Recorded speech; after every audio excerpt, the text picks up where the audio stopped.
పెద్దలు కాంగ్రెస్ పార్టీ పెద్దలు ఏమనుకున్నారంటే ప్రజల జ్ఞాపక శక్తి చాలా తక్కువ, 100 రోజుల్లో అరిచేతిలో స్వర్గం చూపెట్టి నోటికొచ్చిన వాగ్దానాలు చేసి తర్వాత మర్చిపోయినా అడిగేవాళ్ళు ఎవరు లేరని చెప్పి ఇవాళ ఇష్టం వచ్చిన వాగ్దానాలు చేసి అడ్డగోలు హామీలు ఇచ్చి గద్దెనెక్కిన తర్వాత తప్పించుకునే ప్రయత్నం చేస్తా ఉన్నారు.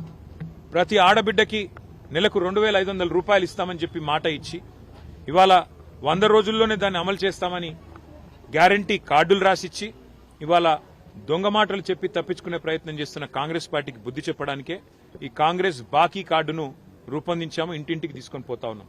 ఆ క్రమంలో ఈరోజు షేక్పేటలో మా నాయకులు ప్రదీప్ గారు, మా డివిజన్ అధ్యక్షులు, అట్లాగే మా ఇన్ఛార్జ్ గారు ఇక్కడ శ్రవణ్ గారు, ముఠా జయసింహ గారు, వారి నాయకత్వంలో ఇంకా మిగతా మిత్రుల నాయకత్వంలో దీన్ని ఇంటింటికి తీసుకొని పోతా ఉన్నాం. ఒక మహిళలకే కాదు, కాంగ్రెస్ పార్టీ అందరికీ ద్రోహం చేసింది. రైతులకు 15,000 రైతు బంధు అన్నారు, వాళ్ళతో మోసమే చేసినారు. పిల్లలకు 2 లక్షల ఉద్యోగాలు అన్నారు, నిరుద్యోగ భృతి అన్నారు. మరి మొదటి సంవత్సరంలోనే 2 లక్షల ఉద్యోగాలు ఇచ్చేస్తామని నమ్మబలికినారు. ఈ రోజు వరకు కనీసం 6-7 వేల ఉద్యోగాలు కూడా ఇవ్వలేదు. అందుకే ప్రతి వర్గాన్ని వంచిన కాంగ్రెస్ పార్టీని వాళ్ళ మోసాన్ని ఎండగట్టడానికి జూబ్లీహిల్స్ ఉప ఎన్నిక ఒక మంచి అవకాశం. అందుకే ఈ బాకీ కార్డును ఇంటింటికి తీసుకొని పోతా ఉన్నాం. తెలుగులో, ఉర్దూలో, హిందీలో, ఇంగ్లీష్లో 4 భాషల్లో ఈ కార్డులని ఇంటింటికి పంపుతాం. ప్రతి ఇంట, ప్రతి గడపకి, ప్రతి గుండెకి కాంగ్రెస్ మోసాన్ని వివరించి చెబుతాం. చెప్పి మరి జూబ్లీహిల్స్ ఎన్నికల్లో కానీ అట్లాగే స్థానిక సంస్థల ఎన్నికల్లో కానీ ఈ ప్రభుత్వానికి చెంపపెట్టు లాంటి సమాధానం ఇవ్వాలి అని చెప్పి ప్రజలను మేము అభ్యర్థిస్తా ఉన్నాం. ఎందుకంటే ఇప్పుడు కనుక మీరు బుద్ధి చెప్పకపోతే రాబోయే 2 ఏళ్లు మళ్లీ దొరకరు మీకు. మేము చేసిందే కరెక్ట్, మేము మోసం చేయడమే కరెక్ట్ అన్నట్టుగా కాంగ్రెస్ పార్టీ పరిపాలన నడుస్తా ఉంది. కాబట్టి ఈ కాంగ్రెస్ బాకీ కార్డును వాళ్ళే గ్యారంటీ కార్డులు ఇచ్చైతే గారడీ చేసి ఓట్లు సంపాదించారో, ఏ గ్యారంటీ కార్డుల పేరిట గాంధీలు వచ్చి ఓట్లు కొల్లగొట్టారో, మరి ఆ మోసాన్ని తిరిగి ప్రజలకు పరిచయం చేయడానికి, ఆ మోసాన్ని తిరిగి ప్రజలకు గుర్తు చేయడానికే ఈ ఉద్యమాన్ని తీసుకున్నాం.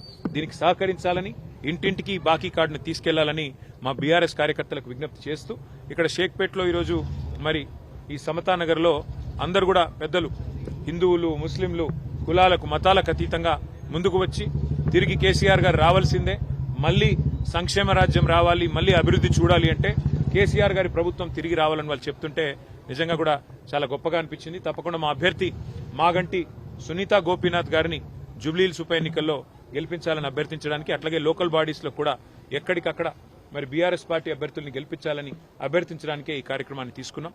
దయచేసి దీన్ని విజయవంతం చేయాల్సిందిగా మా కార్యకర్తలందరికీ కూడా విజ్ఞప్తి చేస్తూ, అట్లాగే ఇక్కడ ఉన్న పరిస్థితులు కూడా ఇప్పటిదాకా మిత్రులు చెప్తా ఉన్నారు. మరి ఇదివరకు కేసీఆర్ గారి ప్రభుత్వం ఉన్నప్పుడు మరి మున్సిపల్ మేనేజ్మెంట్ బాగుండేది, రోజు చెత్త కలెక్షన్ కానీ, ఇక్కడ డ్రైనేజీల వ్యవస్థ కానీ, ఇక్కడ రోడ్ల నిర్వహణ కానీ బాగుండేది. ఇప్పుడు అసలు గవర్నమెంటే లేదు, చాలా దారుణంగా ఉంది పరిస్థితి అని చెప్పి స్థానిక మహిళలు చెప్తా ఉన్నారు.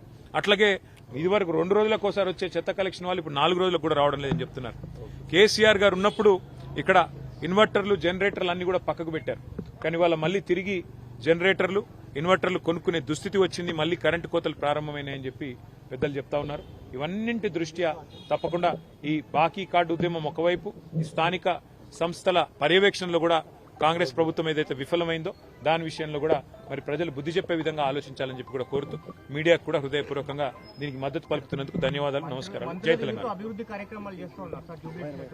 ఒక ఎమ్మెల్యే గారు కాంగ్రెస్ ఎమ్మెల్యే గారు అసలు అభివృద్ధే లేదు అంటూ ఒక పెద్ద వ్యాసం రాశారు నిన్నగాక మొన్న ఒక పత్రికలో. మహబూబ్ నగర్ ఎమ్మెల్యే ఎన్ఎం శ్రీనివాసరెడ్డి గారు, మరొక ఎమ్మెల్యే ఎల్లారెడ్డి ఎమ్మెల్యే మదన్ మోహన్ రావు గారు మాకు కాంగ్రెస్ ప్రభుత్వం నిధులు ఇవ్వడం లేదు అని చెప్పి వరల్డ్ బ్యాంక్ దగ్గర 100 కోట్లు రావాలని చెప్పి ఆయన ఉత్తరం రాశారు.